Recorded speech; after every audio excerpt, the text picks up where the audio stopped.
Hello বন্ধুরা, তোমরা জানো মোহামেডান স্পোর্টিং ক্লাব কিন্তু কেরালা গিয়েছে একটা চ্যারিটি ম্যাচ খেলতে এবং সেই চ্যারিটি ম্যাচে প্রাপ্ত অর্থ হিমাচল প্রদেশ এবং কেরালার যে ক্ষতিগ্রস্ত রয়েছে রিসেন্টলি বন্যাতে তাদের সাহায্যের জন্য। এবং সেই ম্যাচে কেরালা সুপার লিগের অলস্টার 11-এর সঙ্গে মোহামেডান স্পোর্টিং ক্লাব খেলবে। এবং এইখানে কিন্তু বলে রাখি যে কেরালা সুপার লিগের যে অলস্টার 11 হবে সেটা কিন্তু কেরালার সুপার লিগের যে প্রত্যেকটা টিম রয়েছে তাদের থেকে প্রত্যেকটা টিমের 4টে করে প্লেয়ার নিয়ে এবং সেই প্লেয়ারদের নিয়ে এই অলস্টার 11 গঠিত হবে। অপরদিকে মোহামেডান স্পোর্টিং ক্লাব কিন্তু তাদের আইএসএল স্কোয়াডের ম্যাক্সিমামটাই নিয়ে গিয়েছে, 2-1 প্লেয়ার পরবর্তীতে অন্তর্ভুক্ত হবে। তো টোটাল 18 জন প্লেয়ার কিন্তু সঙ্গে গিয়েছে মোহামেডান ক্লাবের এবং তার সাথে সাথে অফিসিয়াল গিয়েছে 7 জন।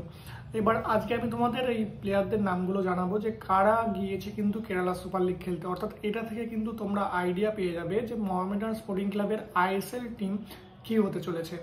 দেখো, প্রথম যে নামটা আসছে সে হচ্ছে Padam Chhetri, Nikhil Deka, Joseph Adjei, Mohammed Jasim, Zodingliana, Gaurav Bora, Mohammed Irshad, Vanlalzuidika, Carlos Franca, Angousana, Kasimov, Mohammed Kadiri, Lalremsanga, Cesar Manzoki, Makan Chothe, Zoherliana, Sajad Hussain Parray এবং অ্যালেক্সিস গোমেজ। এই 18 জন প্লেয়ারকে কিন্তু নিয়ে গেছে, অর্থাৎ বিদেশিদেরও কিন্তু সব নিয়ে গিয়েছে। আইএসএল শুরুর আগে একটা প্র্যাকটিস ম্যাচ দরকার ছিল এবং সেটা কিন্তু মোহামেডান স্পোর্টিং ক্লাব এই চ্যারিটি ম্যাচের মাধ্যমেও পেয়ে যাচ্ছে। তাই তারা কিন্তু তাদের প্রায় পুরো স্কোয়াডটাই নিয়ে গিয়েছে। এর সঙ্গে কিন্তু ভাস্কর রয় এবং আরও 2-1 প্লেয়ার যদি সাইন হয় তারা কিন্তু পরবর্তীতে আইএসএল টিমে ঢুকবে।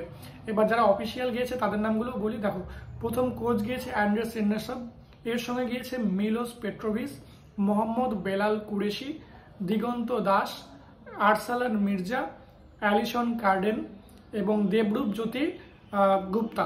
তো এই কজন কিন্তু অর্থাৎ টোটাল 25 জনের একটা টিম কিন্তু কেরালা গিয়েছে এই কেরালা সুপার লিগের ম্যাচ খেলতে। এবং এই ম্যাচটার সম্ভবত লাইভ টেলিকাস্ট পাওয়া যেতে পারে ইউটিউবে, যদি পাওয়া যায় এবং কোনো ইনফরমেশন পাওয়া যায় সেক্ষেত্রে আমি কিন্তু পরে তোমাদের জানিয়ে দেবো।